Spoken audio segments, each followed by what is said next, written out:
Our next speaker is Sundara R. Nagalingam, Head Deep Learning Practice, NVIDIA. Ladies and gentlemen, please give him a big round of applause as we invite him on stage. Good afternoon. Sundara Ramalingam, and I manage the deep learning practice for NVIDIA in India. Very happy to be here. Over the next 15 minutes, what I'm going to talk about is go a little deeper into deep learning. We are all very excited about, the entire conference summit, not only this, the entire world is now talking about AI. And many of us would not have even thought about this until about 5-6 years ago, maybe 7-8 years ago. So what exactly changed? Why did this happen? AI is nothing new. AI has been there for several decades. You'll be surprised to know that deep learning as a technology has been there for about 40-50 years. So what changed? What triggered this change over the recent past that led to the revolution that we are seeing today? That's what we are going to discuss. And also, I'll also touch upon, being a proud NVIDIA employee, I'm going to touch upon the platforms that we provide from NVIDIA for achieving this dream. So taking a step back, analytics has been there forever. And the most basic one is the heuristic analytic techniques, wherein you use if-then-else statements. If this is the case, then this is the output, else this is the output. That has been there for long. Very robust, very time-proven, very well-working. And then came machine learning, which needed structured data and which made use of hundreds of variables to take care of, to arrive at the decisions that you want to arrive. And then came, like I told earlier, deep learning, which brought in a big revolution, wherein instead of using only structured data, you are also allowed to use unstructured data that comes from multiple sensors, which will be spewing data in different formats. So two complexities were introduced in this. Number one, you are able to use unstructured data. And number two, you are able to use multi-sensor data, which are given at the same time in multiple different formats. So how do you make use of, instead of hundreds of variables, how do you make use of thousands of, tens of thousands of variables to derive actionable intelligence from my models, from my AI models? That is what deep learning enabled. Now, once again, so what led to this change? What are the triggers for this to happen? Number one, data suddenly became available from two different channels. The first channel is the Internet of Things. I think the entire conference is centered around that. Anything and everything from milking cows to rockets that fly in the engine, everything got fitted with sensors. And they started spewing enormous amounts of data. The second one, which really led to a big deluge of data, is the social media. Somewhere around the 2010s, early 2010s, that is when social media became such a big thing. Let me just cite one example. If you take the case of, let's say, YouTube, randomly picking up, 300 hours of video get uploaded every minute. That translates to 50 hours of video every second. When you look at it, you start wondering, do people do anything else other than uploading videos onto YouTube? That's what you start thinking. 50 hours of video get uploaded every second, only onto YouTube. And we know how many social media channels are there. So to cut the story short, what happened is data became available and multiple machine learning techniques, new machine learning techniques got refined. And last but not the least, this needed enormous computational power, brutal computational power. And that also became available thanks to the computational power provided by GPUs.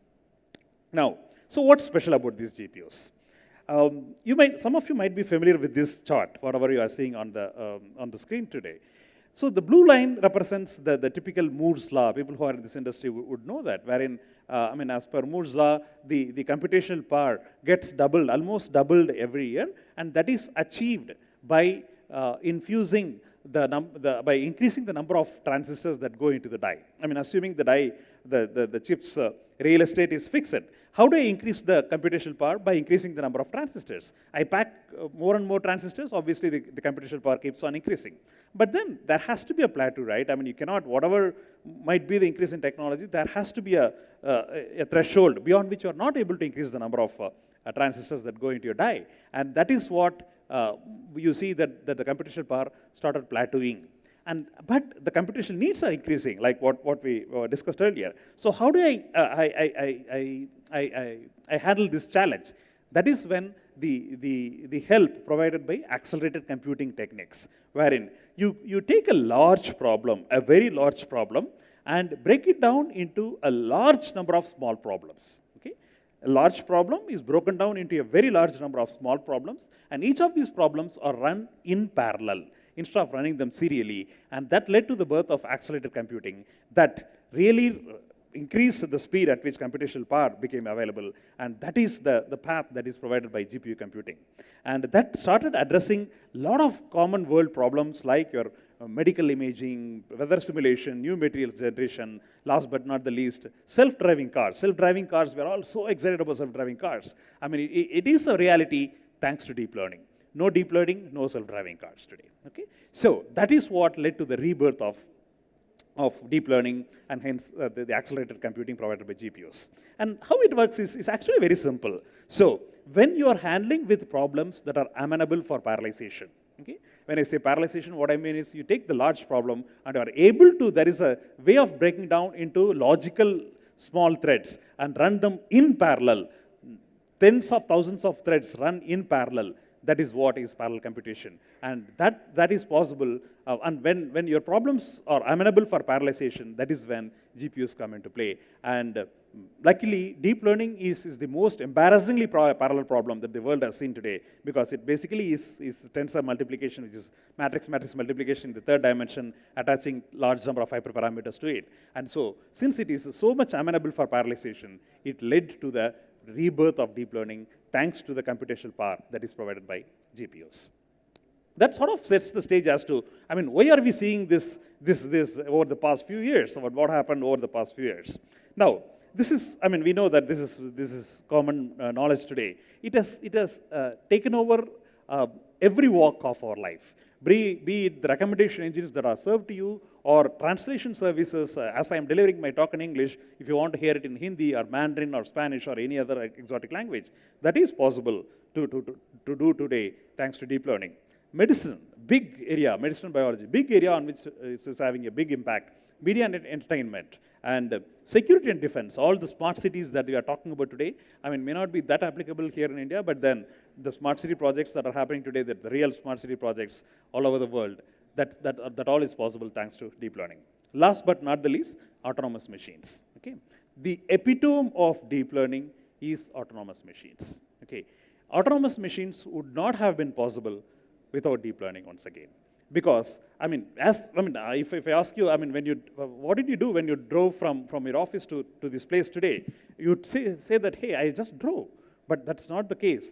I mean, there is so much of computation that happens inside our brain, that and it's multi-sensor fusion. I mean, you need to look, you need to hear, maybe you need to smell also. If there's a smoke, you smell first before you see it. And you need to hear. And all these sensors give you so much of information. And when you are driving, the brain takes all this information, fuses them, and then takes a decision which gets implemented within nanoseconds, and you do something which is applied on the car. Now imagine teaching a machine to do this. That is unimaginably compute intensive. And that is possible thanks to deep learning and the GPU acceleration. Now, deep learning has exploded over the past 4 to 5 years in unimaginable ways, unimaginable magnitude. I mean, until about 6-7 years ago, it was there were 2 different types of networks that are possible. If it is computer vision, you had the CNNs, if it is a time series analysis or a speech synthesis, you had the RNNs, the recurrent neural networks. But that has gone much beyond these 2 in the current days, because so much of research is happening. This is such a happening technology that a lot of work has gone into it, and I really don't have time to go into each one of them, but then it suffices to say that the complexity of the networks, the complexity of the deep neural networks that have helped to increase the accuracy levels from the conventional 70-75% to what we are seeing today in the higher ends of the 90s. That is all possible thanks to the complexities that has gotten into the deep neural networks today. Generative adversarial networks and reinforcement learning and several other new techniques are being born, which actually increases the computational need more and more. Now, how do I handle this complexity? That is when the GPU got reinvented. Many of us know that GPUs have always been used for visualization purposes, started for gaming and then went into serious visualization for CAD applications, and then was used for high performance computing and things like that. But then the current generation of GPUs are specifically architected for running AI computing problems. And I don't have much time to go into the details. For example, the current generation, which is called as the Volta GPUs, which starts with the V100s. What it does is, it takes the parallelization to the second level. What I mean by that is, okay, you are able to parallelize the big problem in the most efficient way. How do I parallelize multiple such parallel problems? How do I run the parallelized problems, multiple of them in parallel? Okay, how do I take the parallelization to the second level? After efficiently parallelizing it, I need a way to find out how do I run multiple such parallelized problems in parallel, and hence accelerate the computational time that is needed for solving these problems. Now, this might sound very exotic. Do I really need it? The answer is yes, because of the complexity of the problems that are getting solved today, and also because of the complexity of the networks that is really exploding in a big way today, this is no longer a luxury. I mean, people cannot wait for one day or 3 days or 5 days to run one epoch. That is simply not possible. They want it in hours. They want it in minutes. And that is becoming a necessity, and that is what is getting generated or developed today. I'd like to take just one example of to expand this discussion further. Many of you might be aware of this particular device, which is called as the DGX1, which gives you 1 petaflop of performance in a normal single 3U machine. I mean, what it translates to is, I mean, if I run a back of envelope calculation, let's assume that you need to build a data center with the conventional servers. There are no GPUs. That means you need somewhere around 400 servers to achieve 1 petaflop of performance. 400 servers. That is what is delivered by the system. And the message here is that it is just not the computational power that is increasing. It is just not the computational needs that are increasing. It is just not the complexity of the networks that are exploding. The technology also is keeping in pace with technology when it comes to computational needs. So, and then, I mean, it's just not the hardware. We have been, talking about the hardware for the past 5 minutes, but there is so much of software that enables these machines or these computational engines to run the way it runs, because it is a very, very complex technology, a very complex science. I mean, it's easy for me to stand on the stage and say that you take a large problem and break it down into small threads and run it and take the results out. No, it's not that simple. There is so much of software that needs to be run continuously to help and ensure that the required levels of accuracy and precision are not lost when you are running such very complex problems. And there is so much of software that goes into it, right from the very, very basic levels of libraries all the way up to the application level, in which needs to work seamlessly in order for this technology to prosper. And the next topic that I would like to talk about is, there is so much of things that I've talked about, deep learning. But then we cannot forget that the conventional machine learning technique is not dead. I mean, it's not going to be dead for a very long time now. It's a very proven technique, and the conventional machine learning algorithms are going to live for long. So what do we do for that? So that is when a new library, and I say new, it's relatively new. It's about 6-7 months ago, NVIDIA introduced a new set of libraries which is called as Rapids, that accelerates not only deep learning problems, but also the data ingestion and the conventional machine learning problems as well.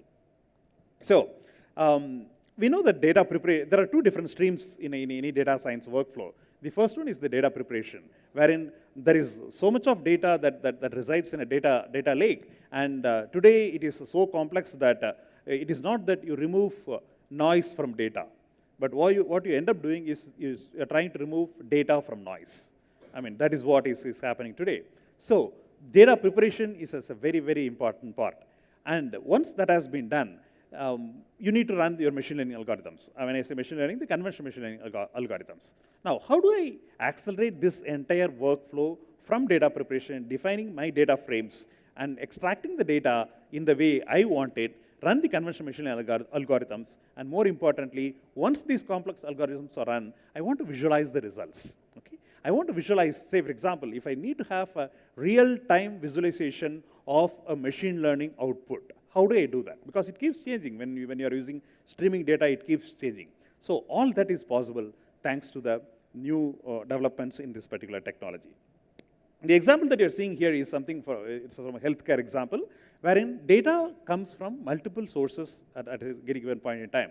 There is an ECG machine which gives data. It's an IoT device. It could be considered as an IoT device. And then the patient's medical records. And then you have handwritten prescriptions by the doctor. So all these things have to be taken into account, and a data frame has to be defined. And I need to look at the data in one particular format. That's the combined data frame that you're looking at. How do I accelerate this? If it is a complex IoT problem, how do I do that? That is what is done through Rapids. And I'm sure these algorithms are very commonplace for all of you. You could be using decision trees, gradient boosted decision trees, or you could be using PCAs and XGBoost and clustering, K-means clustering, and SVM, support vector machines, etc. These are very, very commonly used machine learning algorithms. Okay? So the message that I wanted to leave you with is that it is just not deep learning. It is the entire data science gamut, starting from data preparation to machine learning, conventional machine learning, to deep learning that gets accelerated by GPUs today. Now, thanks to all these developments, what used to look like a traditional data science cluster was like this. Okay, this is sort of a pictorial representation of what I explained earlier also. And once that is getting replaced by the modern tools, which are both hardware and software, this is what it looks like. So, before and after.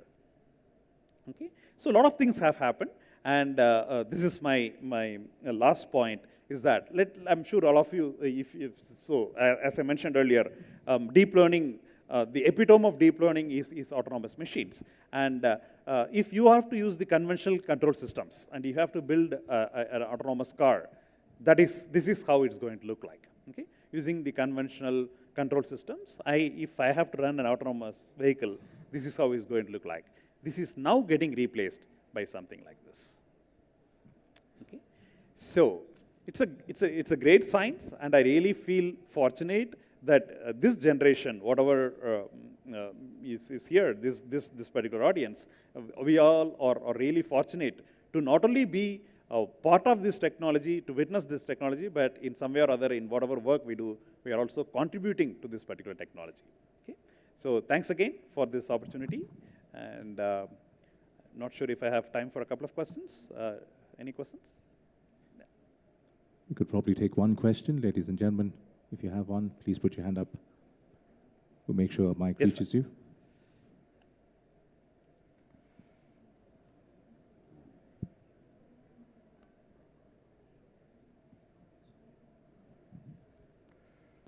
My question is, what fundamentally transformed at NVIDIA to become a big player in the AI market? Sure. So what transformed in NVIDIA that led to NVIDIA being a big player in AI computing? So the very nature of GPU is that it's a parallel computing system. So the GPUs got created primarily for gaming applications. That is where it started 30 years ago. And NVIDIA is the company who brought out an engine that took out the graphics from the CPU and created a new engine which is capable of running the graphics processing. Okay? And typically, when you look at graphics processing, it's a highly parallel problem. So this 1024 by 768 pixels that you have to compute. So, and you have to decide that this pixel needs to look green, this needs to look yellow, this needs to look pink, etc., etc. That cannot be done one after the other. It must be done in parallel. This matrix has to be complete. The 1024 by 768 matrix has to be computed in parallel, and the result of this computation has to be thrown to the monitor, and the right pixels have to be lighted up. Now, my problem is I'm moving the mouse very fast when I'm doing a gaming operation. And so this computation, this matrix computation also has to happen extremely, extremely fast, and the updated information has to be thrown to the monitor so that I have a seamless experience when I'm playing a game. So that necessitated the GPU to be created as a parallel computing engine, as compared to a CPU, which is a serial computing engine. Both are great, I mean, in whatever they are doing, but this is created for doing something, and this is created for doing something else. So the inherent parallel computing nature of the GPUs one thing led to the other, and from gaming, started off as a gaming engine creator, and then very quickly it got adopted for traditional for professional applications also, like CAD/CAM or your media and entertainment, animation, oil and gas industry. And then once again the parallel nature worked very well, that it started getting used for high performance computing also, wherein you don't do any visualization, but it is any very intense calculations that need to be done, which is once again amenable for parallelization.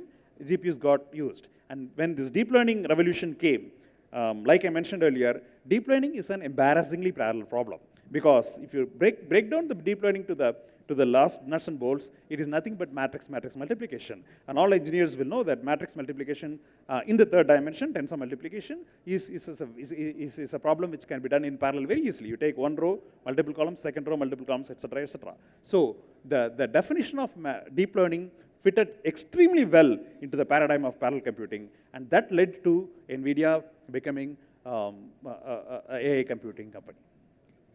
Thank you. All right, thank you. Thank you very much indeed, Sundara R. Nagalingam.